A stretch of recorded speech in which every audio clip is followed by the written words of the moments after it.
and welcome to the first episode of Belongs to the Shadows. I'm your creepy host, Jaime Bennett.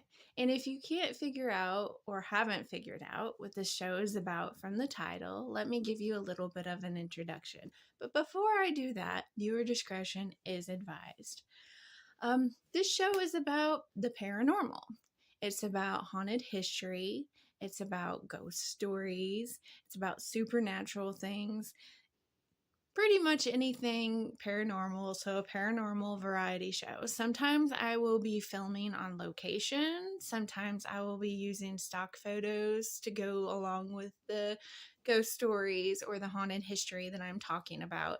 And sometimes I will have guests on the show talking about their paranormal experiences. I'm going to tell you all something that I don't normally tell people, but it's a huge reason as to why I decided to do this show. Besides the fact that I love supernatural stuff, I love paranormal stuff, anything that has to do with ghost stories, I'm all about it. I love learning about haunted history. So I do have abilities. And I don't talk about it because I don't want people to judge me. I don't want people to look at me weird. I don't want people to think that I'm being crazy. I don't want people to think that I'm saying this or talking about it to get attention. I do have abilities, like I said, but can I predict the future? No. Can I tell you the winning lotto tickets? No, I cannot do that. And I have not tapped into the full potential of my abilities for a very good reason. And I'll talk about that here in the future. So basically, I'm an empath. I pick up on people's feelings and emotions, and a lot of times that gets very, very overwhelming. And I know that there's a lot of people who say that they're empaths, and there are a lot of us out there that are true empaths. I can't be in a room with a bunch of people because, it gets overwhelming because I can feel all those people's emotions and feelings. It's okay, like, if I'm in a movie theater because I have the movie to distract that, and it's okay if I'm at a concert because I have the musician that's on stage performing to distract it as well. So there are barriers that I can use to not get so overwhelmed. A lot of times, I will say that I'm taking a creative day, and what that means is Jaime has been overwhelmed with emotions, and I need to recharge because it does drain me. It drains me so much when I go into a room and I can feel everybody's emotions coming at me all at once. It's hard for me to go to like Walmart and be around a bunch of people because I can feel emotions, and the strongest emotion that I can feel, of course, is anger and upset. So, also, I am what they call a medium, but I have not tapped into the full potential of being a medium. I don't want to open that door because once you open the door to communicate with the deceased, it's a very hard door to shut. And with it being just slightly cracked open right now, I have already gotten overwhelmed. So I don't want to tap into my full potential of being a medium. That's not something that I want to do. More power to the people who have that ability, and more power to the people who use that ability for the good. I'm very thankful for you and keep doing a good job. My abilities first presented themselves, like, they've always kind of happened here and there.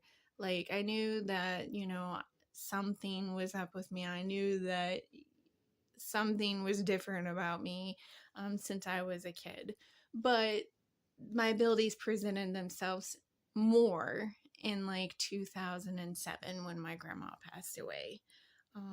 She passed away from an aortic aneurysm, so there was nothing that anybody could do. even if I would have told my relatives that my grandma was going to get sick and she was going to pass away, there's nothing that they could have done. Nothing could have been done about it.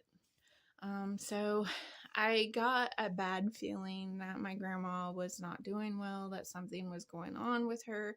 She had had dementia. She was forgetting to eat lunch. My aunt lived next door to her, so my aunt would take care of her. And my uncle lived with her, so he would watch out for her, you know. And my grandma wasn't in a wheelchair or anything like that. She was still perfectly capable of being active and doing things. She was 77 when she died, so she had a long life. Thank God. But anyhow, I had a bad feeling, like I just had a pit in my stomach that something bad was about to happen. And I told my husband, I said, you know, my grandma's going to pass away on this day. I have a bad feeling that she's going to pass away on this day.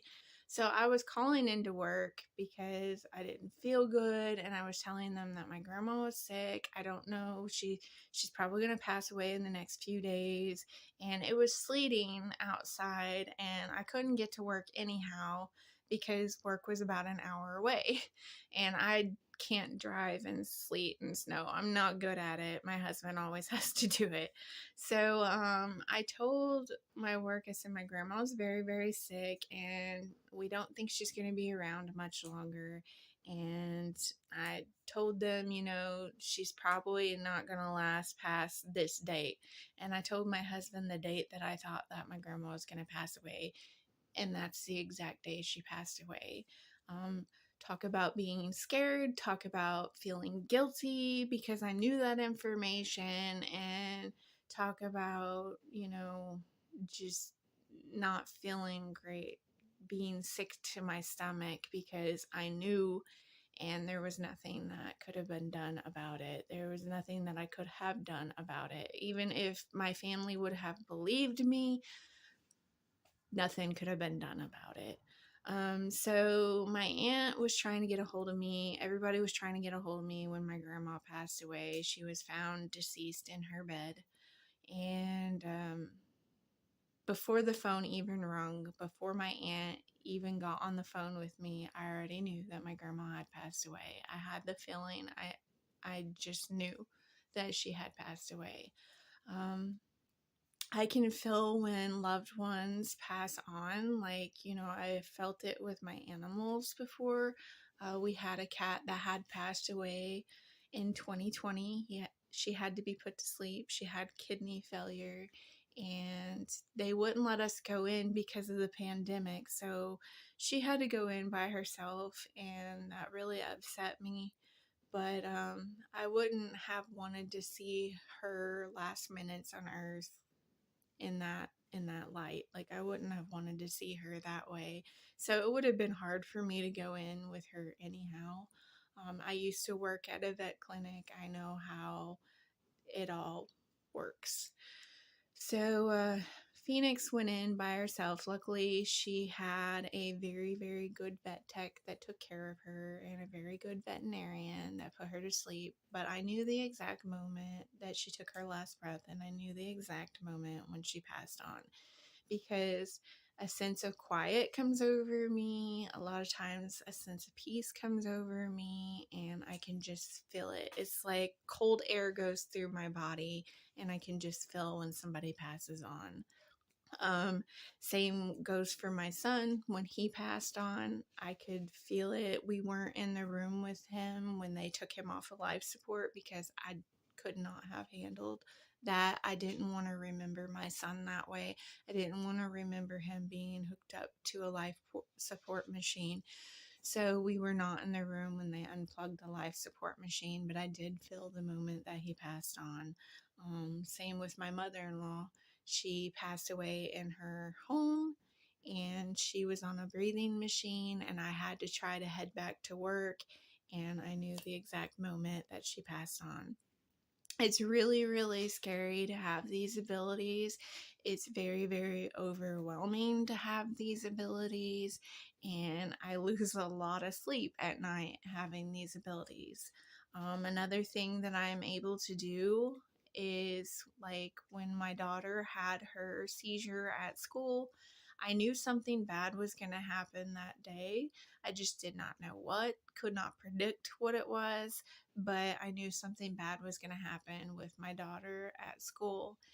And when they called us and said that she's having a seizure, I knew before I even got on the phone that something bad was wrong and that it more than likely was another seizure.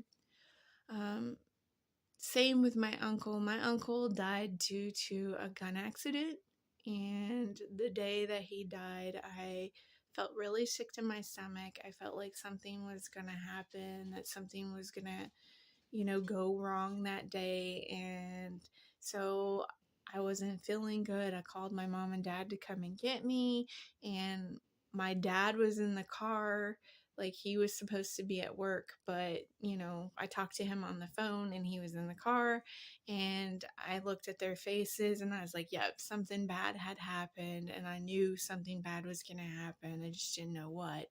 And they told me that my uncle had died due to a gun accident. I don't like having these abilities. I really wish I didn't have these abilities because they stress me out, they worry me, they overwhelm me, and they drain my energy. I am very, very worn out when I have these episodes. But like I said, I can't predict the future. I can't tell you winning lotto numbers. I can't do any of that. And I am not going to tap into my full potential of being a medium because once you open that door, you can't close it. And me just having the door slightly open right now is already overwhelming me. So I can only imagine what mediums who do this for a living go through. So without further ado, I've talked your ears off enough about that, but I thought that I would kind of introduce myself and introduce the show and explain why I wanted to do a show like this and why it's important. I'm going to be talking about some of the haunted locations in Rome, Georgia today. And I was able to go to most of the locations. Of course, some of them you have to have a filming permit, and some of them they have locked up. And I don't want to go against the law, don't want to break the law or anything. So, some of the places I'm going to have to use stock photo on. But so, we're going to be talking about the haunted locations in Rome. We're going to be talking about haunted history, and we're going to be talking about, interesting facts. Some of them may be hearsay, some of them may be rumors, but I thought that they were interesting stories nonetheless, and I thought that I would put them in this program.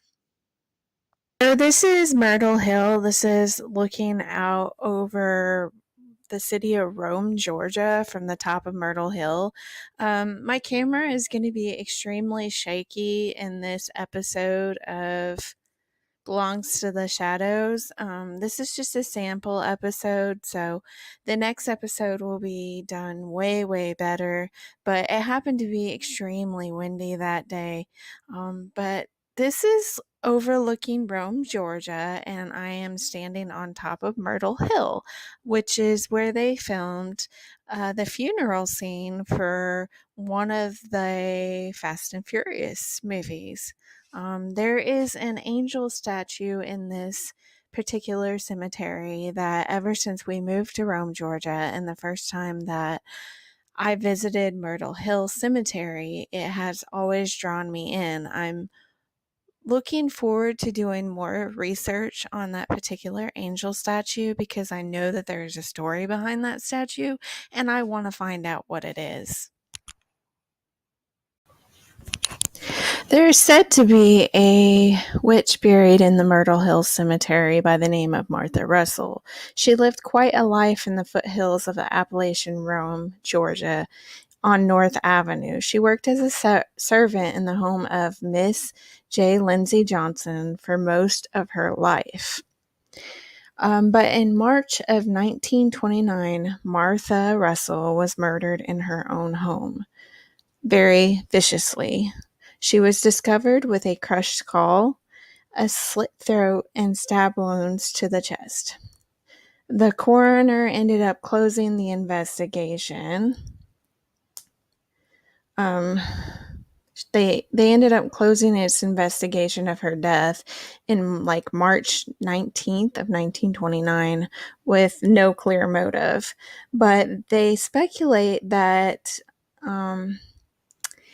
one of her clients, because she was known to deal in the black arts of Scottish heritage, so they think that she was a witch doctor, and they think that it might have been a dissatisfied client. She was 80 years old when she died, and like I said, during her life, they believe that she practiced the black arts and superstitions of Scottish heaths. She made a pretty good living doing so, in addition to her servant duties for Lewis Johnson. She was described as having very long hair, a wrinkled face, and heavy growth of hair upon her chin and upper lip. When she died, some of Rome's most prominent men and women attended her funeral. They found at her house, at her homestead, wands tipped with feathers, roots, and herbs, a bottle containing dried frog skin, watermelon and cucumber seeds, as well as a few other odds and ends. Also, they found letters asking for her witchy assistance. One of the letters read, and I'm putting this in quotation marks because I'm reading it from the website that I had done research on. One of the letters read, "Dear Aunt Martha, I'm sending you some cloth. We'll send you some more before long. I want you to do some work for me. I want you to bring this man back to me. I'm sending you his and my initials. Please bring him back to me, for I love him and I don't want him to go with other girls. Make him love me. I will send you your cloth Saturday, as I promised you I would. I will bring you some money when I come to you." And next door neighbors also reported that Miss Russell had been catching frogs and drying their skins on a piece of tin in the backyard. They also reported that she had been robbed twice at this point. I did not go to the gravesite of Martha Russell, but she can be found in the Myrtle Hill Cemetery toward the top of the cemetery. There's a website that you can look it up on, and it will show you the exact location. I know that they have tours in Myrtle Cemetery, and they take you from gravesite to gravesite, and some of the gravesites are of famous politicians. One of the other famous ghost stories that comes out of Rome, Georgia, can be found on the Kingfisher Trail, and there is a bridge located on that trail called the Bob Moore Bridge. The surroundings of the Bob Moore Bridge, I'm not exactly sure the exact pinpoint, but there is supposedly a headless ghost that wanders around that area looking for his head. It's said that one of the workers got hit in the head by a piece of wood, and then they fell upon the railroad tracks that's located near there, and a passing train decapitated their head. One of the ghost stories comes out of Lindell, Georgia. It actually comes from a personal homestead of a couple located right across from the mill in Lindell, Georgia. And they said that they've lived in the same house, described in this article and mentioned in this article. When I was doing research, I came across this article. They said that they've lived in the same house for quite some time, located in the park across from the old mill in Lindell, Georgia, like I said, and they would be sitting in the living room many nights, and they could hear children playing plain as day. They would run across the second floor like the second floor upstairs. They would hear the children playing and laughing and running across the floor. And whenever they would go up to investigate, of course, there was no children and there was nothing to be seen up there. They also heard a baby burp in the living room area or choke in the living room area, and even their dogs had heard that and jumped. They also would have like, people getting mad or to the point of violence in the home for no reason. And they also had like a piece of machinery that hadn't worked for quite a while just randomly turn on. It hadn't worked for years, but it randomly turned on sometimes. There's another ghost story that comes out of Rome, Georgia, and it's located at the Jackson Hill in Rome, Georgia, which is located near the visitor center. You can get, Rome, Georgia souvenirs and all that good stuff from there. They also have a labyrinth located at the bottom of the hill there. So, I stumbled upon this article when I was doing research of ghost stories and, creepy stories coming out of Rome, Georgia, haunted history, so to speak. And this one is called The Ghost of Jackson Hill. And the person who wrote this article, or that this article was about, they did an interview with her, said that the spirit is not evil or bad, that he's actually kind of quiet. He's not a door slammer or anybody who breaks stuff or knocks stuff off of walls or shelves. This comes from Lisa Smith, who's the executive director of the Greater Rome Convention and Visitors Bureau. She stood in the center of the labyrinth behind the Civic Center on a Saturday night, and she said that the spirit is really kind of quiet. He comes and goes. She shared her stories of the ghost that inhabits her office near the Civic Center to a group of ghost story enthusiasts on one Saturday as part of the year's Haunted Off-Broad. And the article that I got this from comes from the Northwest Georgian News.com, and it is called Haunted Off-Broad. At first, she said that it first started on a night similar to the one that, she had the Haunted Off-Broad people there. And she said there was no bad weather, nothing scary, nothing weird about the night. It was just a nice, crisp fall night. And she said under cloud-covered moon, full moon, it happened to be a full moon that night. And she tends to work pretty late hours. And she had the back door open and the front door had been locked. That day had been very, very busy, and everyone had been keeping late hours at work. And while she was working, she heard the front door open, so she thought that one of the girls had come back, that they had forgot something. She called out to them, and she said, "Hey, did you all forget something?" No one answered.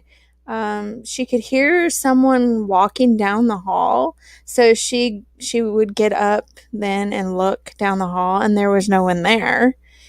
She also said that 15 years ago marked the first several feelings of the ghost and mustered up the courage to tell her coworkers.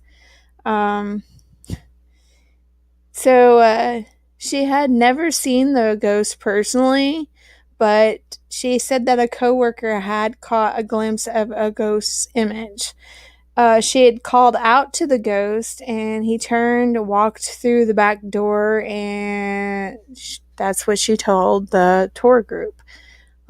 Smith's ghost story hadn't been the only tale told on that Saturday, as several of the Seven Hills tellers had told more haunted tales of Nancy, Major Ridge's daughter, who died during childbirth, and the Civil War era lovers of Paul and Louise of the Creek. Other accounts shared stories of Creek and Cherokee Indians who buried their dead on the hill. So they do a tour in Rome, Georgia, called Haunted Off Broad. And they also have something called the Southern Paranormal Investigators, which are based out of Rome, Georgia. I think that's pretty interesting, that we have a paranormal investigators team here. And, upon my research, there's quite a few interesting ghost stories that come from this area. Maybe I will do some more research on the area and see what else I can find, but I know that some of the most famous ghost stories comes from Berry College, which I will be talking about in this next clip. So some of the most famous ghost sightings are on the campus of Berry College, and one of the ghost sightings is the story of the Green Lady, who has allegedly haunted the campus for decades. There's a lot of mystery surrounding the origin of the Green Lady. A lot of people have claimed to have seen her ghost on Stretch Road at night, which is located near the campus, and the story differs from person to person. One of the students said that the unknown woman that they think could be the Green Lady was either hit by her boyfriend's car or drowned in the creek beneath a bridge located along that road. According to the student, she used to travel down that road at night, and it can be very, very scary. She had to work a night shift during the summer, which would put her on that road in the early morning hours, which can be quite dark and foggy.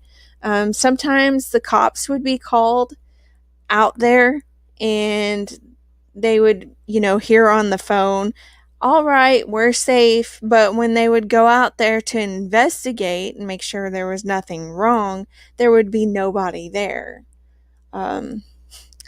This student said you really feel like you're out in the middle of nowhere on that road. Another student had heard that the Green Lady, the possible Green Lady ghost, had been fighting with her boyfriend and driving along that stretch road at night. And because of the fight, the girl had asked to be let out of the vehicle so that she can begin walking and kind of calm down from the fight.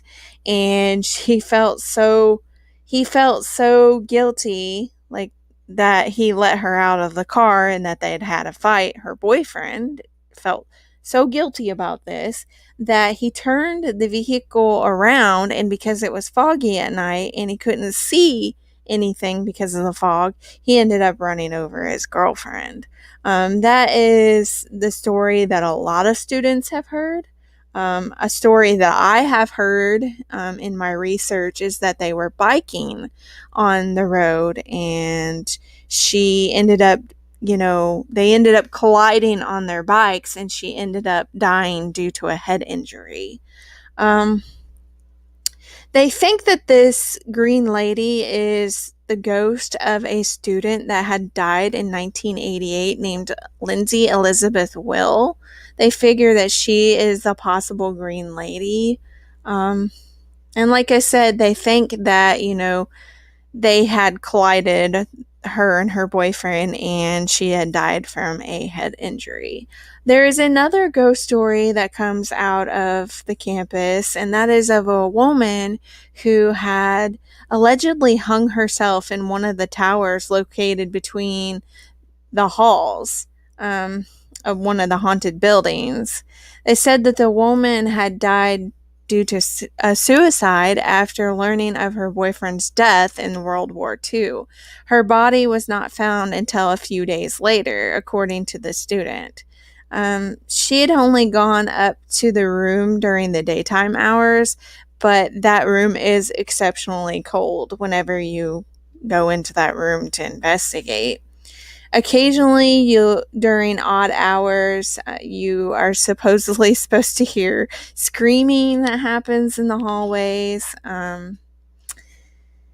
That is the tale of the Mary Ghost. It has spread through the faculty members.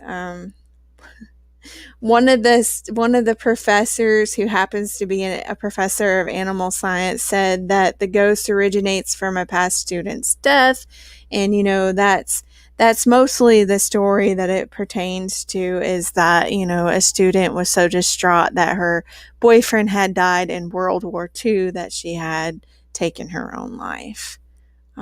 They now have that particular closet or particular part of the building locked off, so people cannot go in there all willy-nilly, I guess. There's quite a few ghost stories that happen around Rome, like I said, and a lot of them happen, on the campus of Berry College. You got to figure that's kind of an old college, and there's bound to have been lots of, things that have happened there that have not been very good. There's people who personally think that the Roosevelt is haunted chambers. People are scared to death to walk in Roosevelt at night, which is another one of the buildings or, cabins located on the campus. This is a huge campus. It covers a lot of acres, and they have trails out there, and they have, beautiful scenery. I love taking photos out there, and the photos that I have with this voiceover are some of my personal photos that I have taken on the campus. I love taking Christmas photos out there.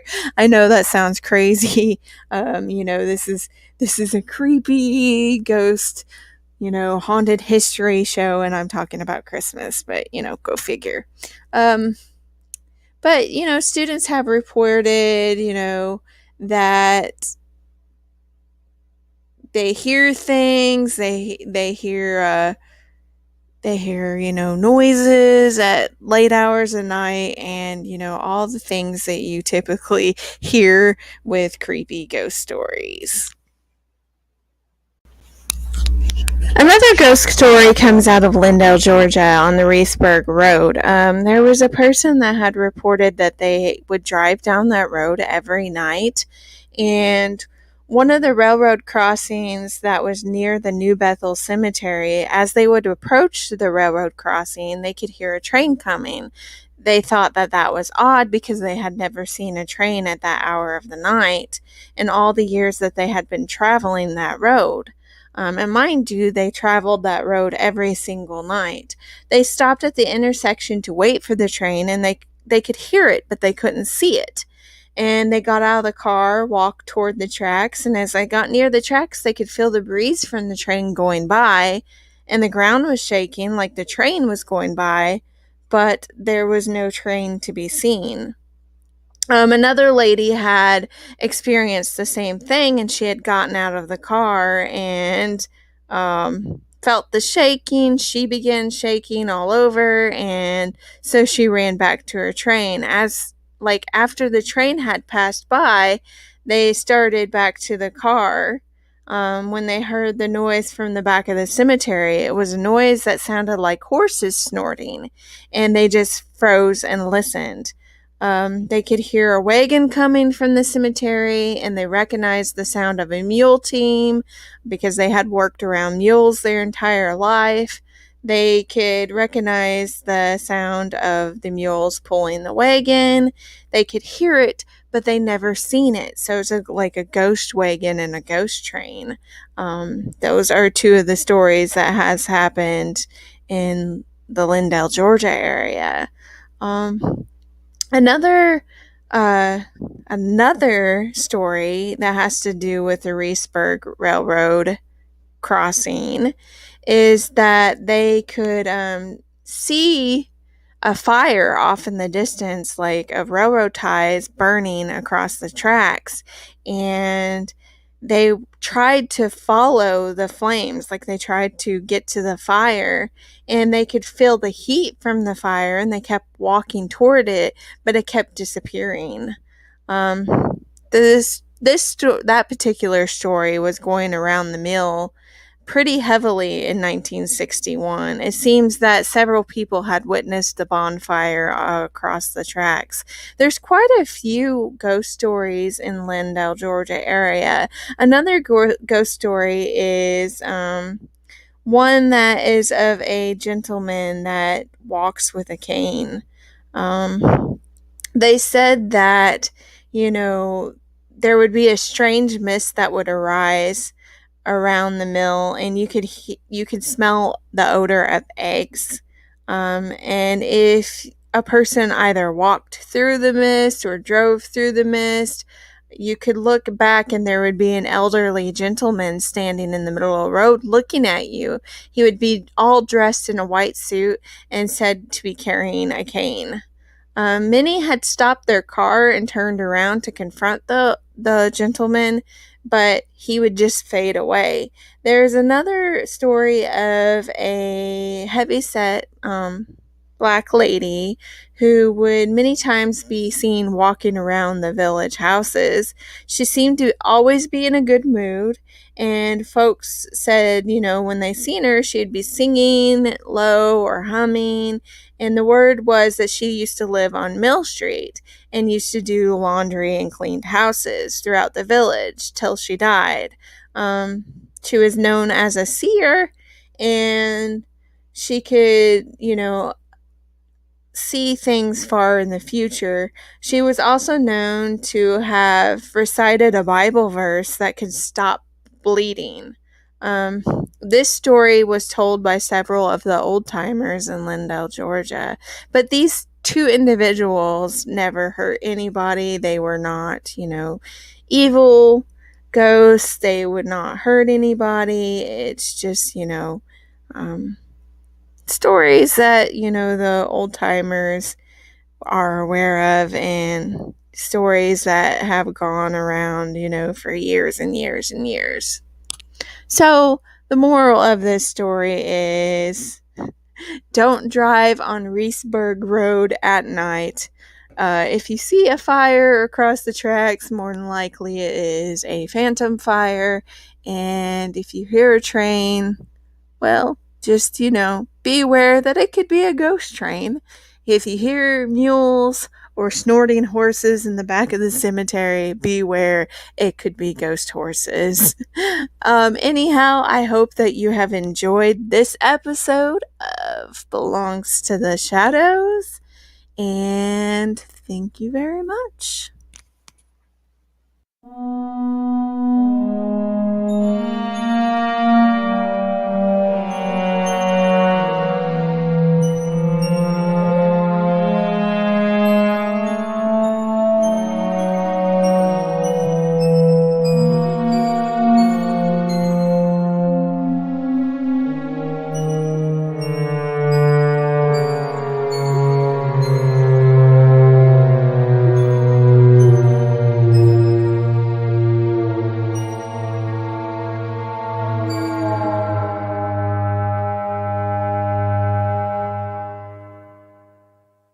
Thank you so much for watching today's program. I really appreciate you all.